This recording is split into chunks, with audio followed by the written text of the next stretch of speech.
आज सुबह आपका दरबार आज सुबह जाकर पूर्ण हुआ, आप सोते कब हैं? 2-3 घंटा जब समय मिलता है। आज 5:30 बजे गए सुबह।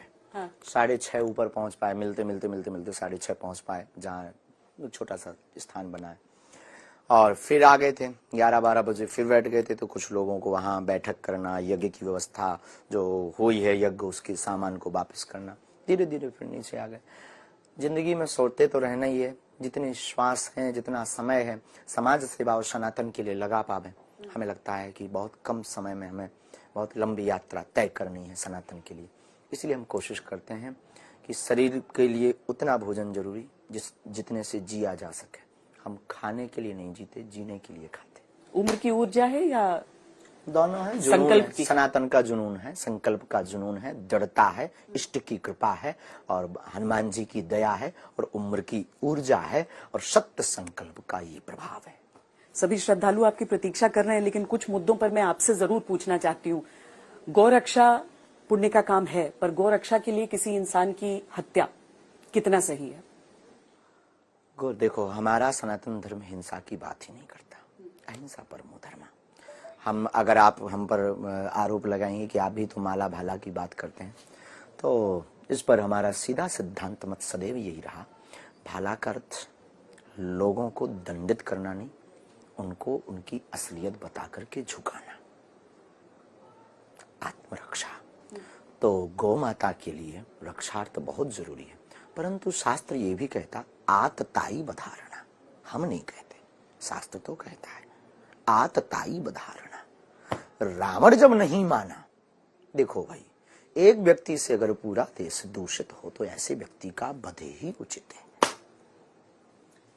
एक और नया विवाद आज हुआ था जब कुछ बच्चों को हटा दिया गया था, मदरसों से निकाल दिया गया था क्योंकि उन्होंने दाढ़ी हटा ली थी अपनी।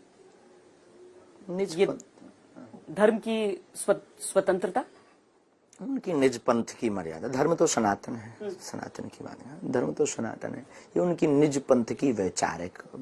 पर आप मतलब वो अगर अपना धर्म वो कहते हैं तो फिर उनको स्वीकारने में क्या गलती है? जैसे आप पंथ कह रहे हैं, वो कहते हैं हमारा मजहब है। हमारे गांव में एक पागल था, वो अपने आप को प्रधानमंत्री कहता था, मर गया बेचारा। अब उसके कहने से वो प्रधानमंत्री थोड़ी हो गया। आजकल बचा नहीं है, अगर वो होता जिंदा तो हम आपकी मुलाकात करवाते। तो वो अपने आप को प्रधानमंत्री कहे। हम मिलते थे, साहब कैसे हो, क्या बन गए? प्रधानमंत्री हो गया। अब आप क्या कहोगे ऐसे लोगों को? भारत विश्व, खैर उसको मेंटल हॉस्पिटल भी ले गए थे, ठीक नहीं हुआ। लोग मान जाएंगे आपकी बात, आपके अनुसार जो अलग पंथ के हैं? उनके मानने से कोई फर्क पड़े? हिंदू राष्ट्र की बात आप करते हैं। लगभग जो सच्चा सनातनी और सच्चा हिंदू व्यक्ति है और सच्चा हिंदुस्तान का व्यक्ति है, चाहे वो कोई भी मुसलमान हो, वो हमारे साथ है।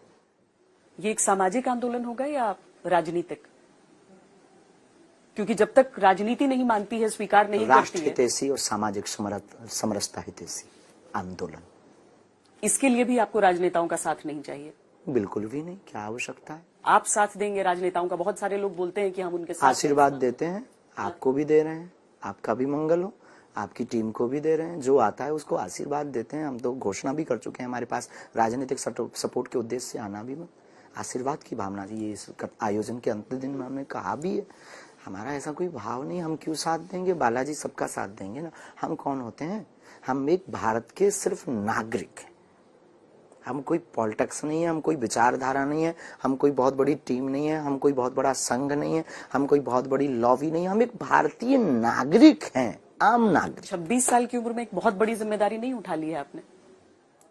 ध्रुव जी और प्रहलाद जी ने तो 5 वर्ष की अवस्था में जिम्मेवारी उठाई थी। हमारी अवस्था तो 20 साल अभी भी उनसे ज्यादा है। हमें लगता है हम लेट हो गए, ये काम हमको 18 साल में शुरू कर देना चाहिए था, और आप भी लेट पहुंचे।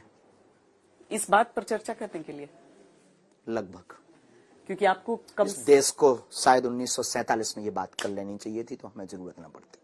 इस देश को 1947 में हिंदू राष्ट्र घोषित कर देना चाहिए था, ताकि ये विवाद, ये बार बार हमारे ऊपर आरोप प्रत्यारोप और बार बार हमको फंसाना और बार बार हमको घेरे में घेर करके हमको नीचा दिखाने की कोशिश ना की जाती। इस बात को 1947 में घोषित कर देना चाहिए था, भारत को हिंदू राष्ट्र। जब भारत के टुकड़े टुकड़े, अटक से कटक तक के भारत के टुकड़े टुकड़े हो रहे थे, जब अखंड भारत कट रहा था, तभी हिंदुस्तान ही हिंदू राष्ट्र नहीं कहलाएगा तो कौन कहलाएगा? हमें लगता कि तुम लेट हो बहन और हम लेट हैं, और भारत का एक एक हिंदू व्यक्ति लेट हो रहा है और दिन पे दिन लेट हो रहा है, जो हिंदू राष्ट्र के लिए समर्थन नहीं कर रहा है। हमें तो नहीं लगता कि हम जल्दबाजी हैं, हमें यह लगता कि हम बहुत लेट हो गए।